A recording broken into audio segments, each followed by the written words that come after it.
Hi hello అందరూ నమస్తే. సుప్రీంకోర్టులో నిన్న మద్యం కేసుకు సంబంధించినటువంటి విచారణ జరిగినటువంటి క్రమంలో వైఎస్ఆర్ కాంగ్రెస్ పార్టీకి ఫేవర్గా తీర్పు రావడం జరిగింది.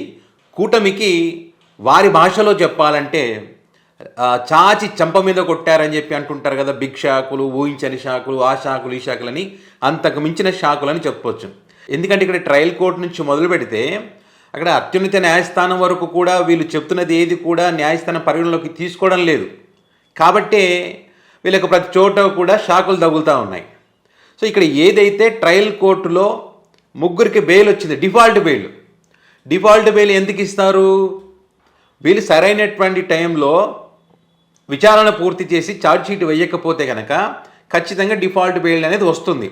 అట్లా 108 రోజులు ఉన్నారు వాళ్ళు జైల్లో. వైసీపీ హయాంలో లిక్కర్ స్కామ్ జరిగింది, ఇంకా చాలామంది ఉన్నారని చెప్పి అందరినీ ఇరికిచ్చేటువంటి ఒక కార్యక్రమం చేస్తే లేటు చేసినటువంటి క్రమంలో వాళ్ళకు డిఫాల్ట్ బెయిల్ అనేది మంజూరు కావడం జరిగింది. ఎవరికి? కృష్ణమోహన్ రెడ్డికి, ధనుంజయ రెడ్డికి, బాలాజీ గోవిందప్పకు, మరి కొంతమందికి బెయిల్ రావడం జరిగింది. సో ఈ బెయిల్ని సవాల్ చేసి బెయిల్ రద్దు చేయాలని చెప్పి హైకోర్టును ఆశ్రయిస్తే మరి విచిత్రంగా ఇక్కడ ఒక కోర్టులో ఒక రకంగా, ఇంకో కోర్టులో ఇంకో రకంగా ఎట్లుంటుంది అనేది మనకైతే అర్థం కావట్లేదు. కానీ మరి హైకోర్టు మరి వెంటనే వాళ్ళు నవంబర్ 26వ తారీఖున సరెండర్ కావాలని చెప్పింది. సో ఈ అంశాన్ని సుప్రీంకోర్టులో సవాలు చేస్తూ మరి న్యాయస్థానాన్ని ఆశ్రయించినటువంటి క్రమంలో సుప్రీంకోర్టు కొన్ని కీలకమైనటువంటి అంశాలను ఇక్కడ ప్రస్తావించింది. సిట్ యొక్క తప్పులు ఏమిటనేది ఇక్కడ మనకు తెలుస్తూ ఉన్నది. ఇక్కడ వీరి తరఫున అడ్వకేట్లు, అంటే వైసీపీ తరఫున అడ్వకేట్లు కూడా కొన్ని బలమైనటువంటి వాదనలు వినిపించిన తర్వాత మరి సుప్రీంకోర్టు న్యాయస్థానం వారితో ఏకీభవించి వీరికి అనుకూలంగానే తీర్పు ఇవ్వడం జరిగింది. ఇక్కడ సుప్రీంకోర్టు సిట్ని కొన్ని ప్రశ్నలు అడిగింది. వారిని కస్టడీలో ఉంచితే కలిగేటువంటి ప్రయోజనం ఏమిటి అని అడిగింది. ఏం ప్రయోజనం ఉంటుంది చెప్పండి వీళ్ళకి?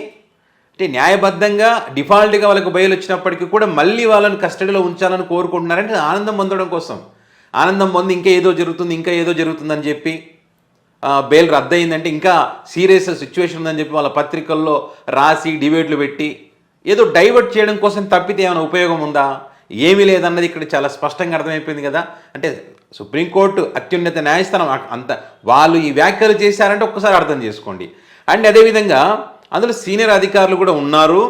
ఇక్కడ ఏదైతే మీరు సాక్షులను ప్రభావితం చేస్తారని మీరు చెప్తా ఉన్నారో ఆ ప్రభావితం చేస్తారనుకున్నప్పుడు దాని తగ్గటువంటి షరతులు ఉంటాయి. బెయిల్ ఇచ్చేటప్పుడు సాక్షులను ప్రభావితం చేయకూడదు, దేశం వదిలిపెట్టిపోకూడదు అనేటువంటి షరతులు ఖచ్చితంగా ఉంటాయి. కాబట్టి దానికి అనుగుణంగానే బెయిల్ వస్తుంది.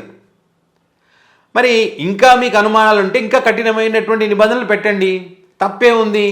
అంతేగాని అరెస్ట్ చేస్తానంటే ఎట్లా, కస్టడీలోకి తీసుకుంటానంటే అంటే ఎట్లా? ఇప్పుడు మీరు చెప్తా ఉన్నారు, వీళ్ళు ఏం చెప్తారు, 400 మంది సాక్షులు ఉంటే 200 మంది ఇప్పుడు విచారించాల్సినటువంటి అవసరం ఉందని చెప్తా ఉన్నారు. అప్పుడు సుప్రీంకోర్టు న్యాయస్థానం ఏమడిగింది? సరే ఇంకా 200 మంది ఉన్నారని అంటున్నారు. ఫర్ ఎగ్జాంపుల్ 100 మందిని మీరు విచారించడానికి ఎంత టైం పడుతుంది? ఆ టైం మీరేమైనా చెప్పగలరా అంటే వాళ్ళు చెప్పలేని పరిస్థితి. మరి 200 మందిని మీరు విచారణ చేయాలంటే ఎంతకాలం పడుతుంది? అంటే వాళ్ళు విచారణ చేసేంత కాలం అంతా కూడా వీళ్ళు నిందితులు ఇక్కడ ఇంకా జైల్లోనే ఉండాలి అని అంటే ఎట్లా? అది న్యాయమా? కాదు కదా. ఆ డిఫాల్ట్ బెయిల్ని రద్దు చేయాలని కోరుకోవడం తప్పు కదా. సో ఇక్కడ మీ తప్పులు పెట్టుకొని మరి వాళ్ళకు బెయిల్ రద్దు చేయాలని చెప్పి ఏ రకంగా మీరు కోరుకుంటారు? విచారణ ఇంతవరకు కస్టడీలోనే ఉండాలని కోరుకోవడం తప్పు, వాళ్ళ హక్కులను ఉల్లంఘించడమే అవుతుంది అని చెప్పి ట్రయల్ కోర్టులో ఏదైతే డిఫాల్ట్ బెయిల్ వచ్చిందో అది కొనసాగుతుందని చెప్పి మరి హైకోర్టు ఇచ్చినటువంటి తీర్పును స్టే విధిస్తున్నామని చెప్పి సుప్రీంకోర్టు న్యాయస్థానం చెప్పడం జరిగింది. ఇటు వైసీపీకి చెందినటువంటి లీగల్ టీం కూడా అద్భుతమైనటువంటి వాదనలు వినిపించింది.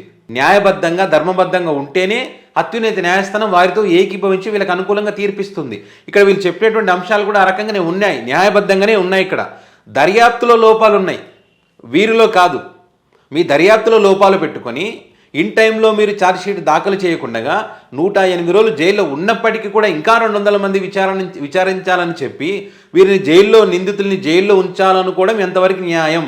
మీ తప్పుల వల్ల వీరిని బలి చేస్తారా అని చెప్పి మీ దర్యాప్తు పూర్తయ్యేంత వరకు అరెస్ట్ చేసే ఉంచుతామని చెప్పి ఏ రకంగా మాట్లాడతారు? అంశాలను మరి సుప్రీంకోర్టు దృష్టికి తీసుకొస్తే వాళ్ళు సుప్రీంకోర్టు న్యాయస్థానం వారు మరి వీరి వాదనతో ఏకీభవించడం జరిగింది. సో ఇప్పుడు ఏదైతే వైసీపీ హయాంలో లిక్కర్ స్కామ్ జరిగిందని వీళ్ళు ఏదైతే చెప్తా ఉన్నారో ఇదంతా ఫేక్ అని చెప్పి, ఆ ఫేక్ కాబట్టే ట్రయల్ కోర్టులో వీళ్ళకు బెయిల్ వచ్చిందని చెప్పి ఒక చర్చ జరుగుతున్న క్రమంలో అది ఇదంతా ఫేక్ కాదు, బలమైన ఆధారాలు ఉన్నాయి, కావాలంటే ఈరోజు వచ్చిన తీర్పు చూడని చెప్పి హైకోర్టు ఏది స్టే విధించిందో వాళ్ళని సరెండర్ కావాలని చెప్పిందో ఆ రోజు చాలామంది చాలా రకాలుగా మాట్లాడారు దీనికి సంబంధించి. కొంతమంది న్యాయ నిపుణులు కూడా అన్నారు ఇదంతా కూడా కావాలని ఇరికించే ప్రయత్నం జరుగుతూ ఉంది. సో వీళ్ళు సుప్రీంకోర్టుకు వెళితే ఖచ్చితంగా వీళ్ళకి ఫేవర్గా వస్తుంది, సిట్టికు సుప్రీంకోర్టు సీరియస్ వార్నింగ్ ఇచ్చే అవకాశం కూడా ఉంటుంది అని చెప్పి ఏదైతే చెప్పారో అదే ఇక్కడ జరిగింది. సో తదుపరి విచారణ డిసెంబర్ 15కు వేసింది. మరి సో ప్రభుత్వం కూడా దీనికి సంబంధించినటువంటి వివరణ ఇవ్వాలని కోరింది.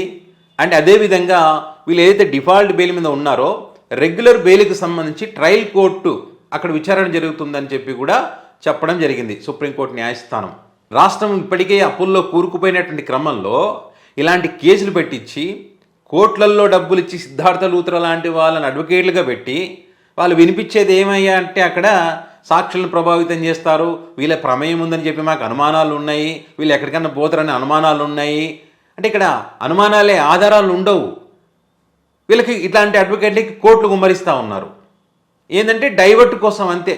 ఈ తప్పు చేశారనడానికి ఆధారాలు లేవు. ఇప్పుడు 108 రోజులు వాళ్ళు జైల్లో ఉంటే కూడా మళ్ళీ ఇంకా అరెస్ట్ చేస్తాం, మళ్ళీ కస్టడీలో పెట్టుకుంటామంటే దీన్ని ఏమంటారు చెప్పండి? వీళ్ళ ఫెయిల్యూర్ లేదా?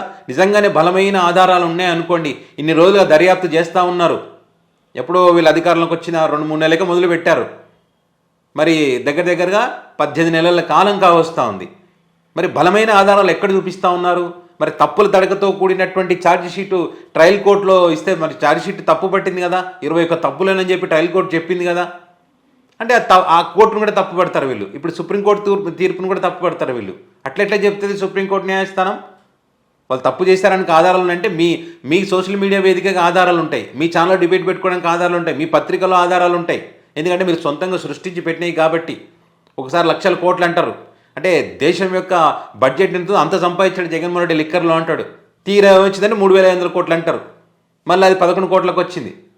ఇట్లా ఒక్కదానికి ఒకటి పొంతలు లేకుండా ఇష్టం వచ్చినట్టుగా రకరకాల వార్తలు రాయడానికి మీ దగ్గర మాత్రమే ఉంటాయి అన్నమాట. కోర్టులో చూపించడానికి ఆధారాలు ఉండవు. నిజంగా కోర్టులో మీరు ఆధారాలన్నీ చూపిస్తే వీళ్ళకి డిఫాల్ట్ బెయిల్ రాదు, వీళ్ళు ఇంకా లోపడే ఉంటారు, ఇంకా విచారణ కొనసాగాలని చెప్పి ఏ కోర్టుకు పోయినా కూడా మీకు ఫేవర్గా తీర్పిస్తుంది. కానీ ఇవ్వట్లేదు, మీకు ప్రతిసారి షాకులు తగులుతున్నాయంటే అర్థం ఏంటంటే మీ తప్పులు ఉన్నాయనడానికి ఇవన్నీ పెద్ద ఎగ్జాంపుల్స్. సో ఇది పరిస్థితి.